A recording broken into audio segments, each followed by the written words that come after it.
Hello, everyone. I'm Jen Deaton, and this is your TTW Travel News Update.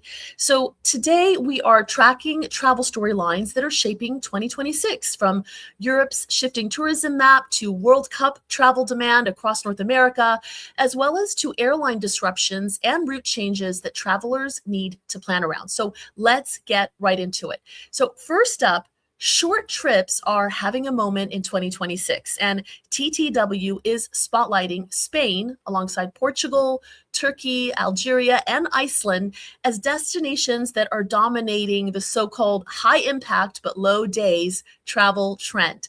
The takeaway here is simple. Travelers still want that big feeling of discovery, culture, scenery, food, and adventure, but they want it in shorter, easier to plan windows.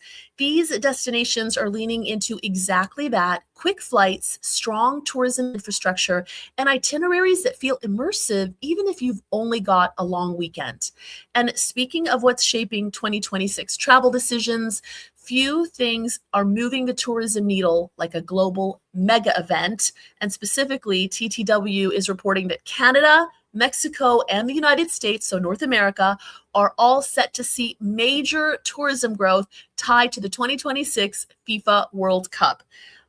With key host areas expected to experience, of course, heavy demand, and that is across hotels, flights, and local experiences. I mean, this is the kind of event that doesn't just fill stadium seats. It drives multi-city travel, extended stays, and spending that reaches way beyond the match itself. So if you are planning to travel anywhere near a host market during tournament windows, it is definitely a book early, plan smart type of situation. But there is another side of the World Cup travel story. And that is about what visitors could face before they even board the plane. So TTW is also taking a very close look at US travel rules connected to World Cup planning and entry into the United States. And that includes paying special attention to visa processes and the possibility of more stringent requirements for some travelers. So what is the practical advice? If you are traveling internationally to North America for the tournament, don't treat entry logistics as just an afterthought. Please check requirements early, confirm your documentation, and build in a little bit of buffer time, because when demand spikes, delays and complications can spike alongside that. Now, zooming out from event travel, TTW is also tracking where the next wave of global tourism growth is headed.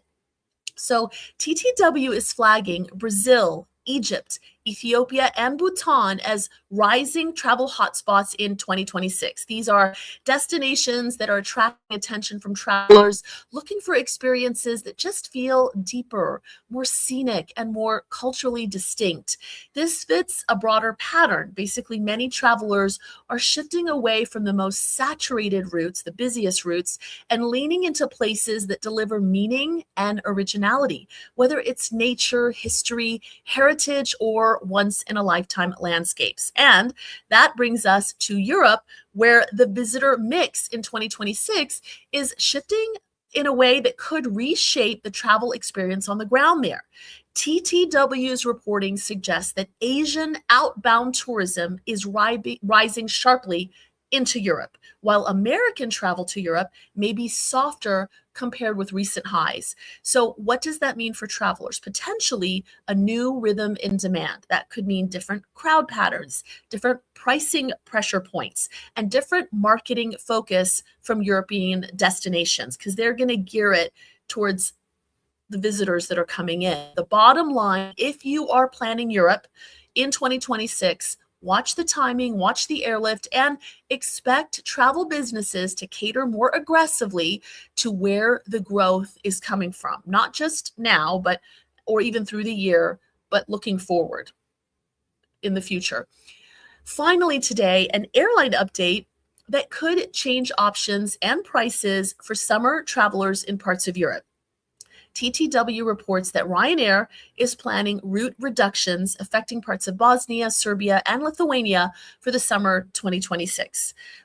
Whenever a major low-cost carrier like Ryanair pulls back capacity, the ripple effects can show up fast. Fewer nonstop options, more connections, and sometimes higher fares when seats become more limited.